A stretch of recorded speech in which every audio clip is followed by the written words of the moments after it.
Solution.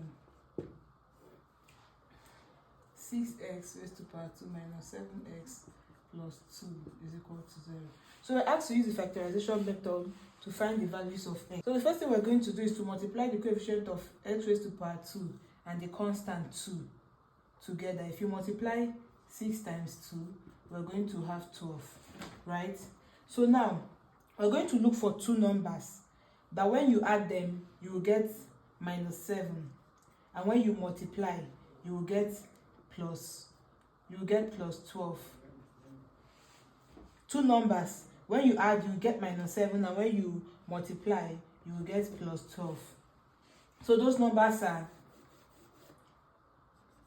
negative 4 and negative 3.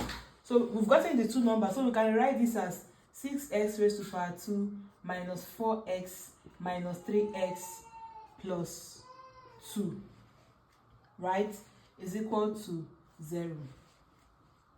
So now we're going to factorize. We factorize the first two and the last two. So the first two, between 6x raised to power 2 and minus 4x, we're going to take out the greatest common factor. And if you look at this very well, you see that the greatest common factor here is 2x, right?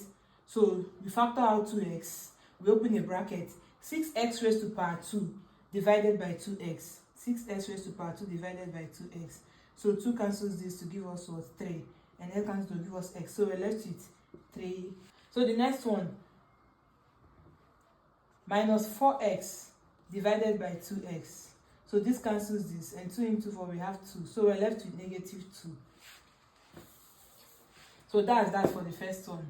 So the second one, look at the two of them. What is the greatest common factor between the two of them? If you look very well, you see that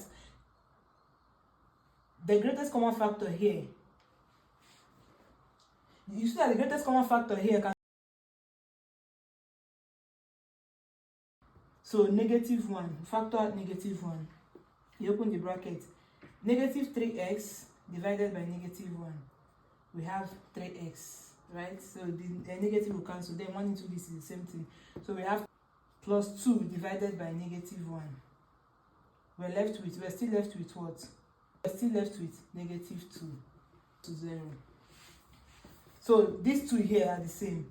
So we're going to take 1. So we're going to be left with 2x minus 1 and 3x minus 2, all equal to 0. So let's equate them. It's going to be 2x minus 1 equal to 0 and 3x minus 2 equal to 0.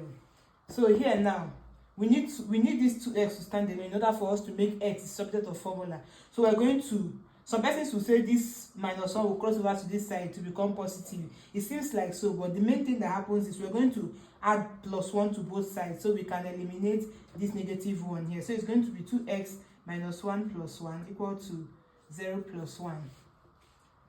Then for the next one, we're going to do the same thing. It looks as if this negative 2 crosses over to this side to become positive, but that is not the logical explanation to that. The main explanation is that you're going to add 2 to both sides. You're going to add 2 or positive 2 to both sides so we can eliminate this negative 2. So it's going to be 3x minus 2 plus 2 is equal to 0 plus 2.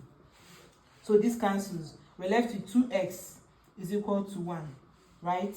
Then for this side, this also cancels. We're left with 3x is equal to 2. So we're going to divide both sides now by the coefficient of x, which is 2. So divide by 2, divide by 2. This cancels. We're left, our x is equal to 1 over 2. So here we're going to do the same thing. We're going to divide both sides by the coefficient of x, which is 3. So divide by 3, divide by 3. So this cancels. Our answer is 3. X is equal to 2 divided by 3. So that's our final answer.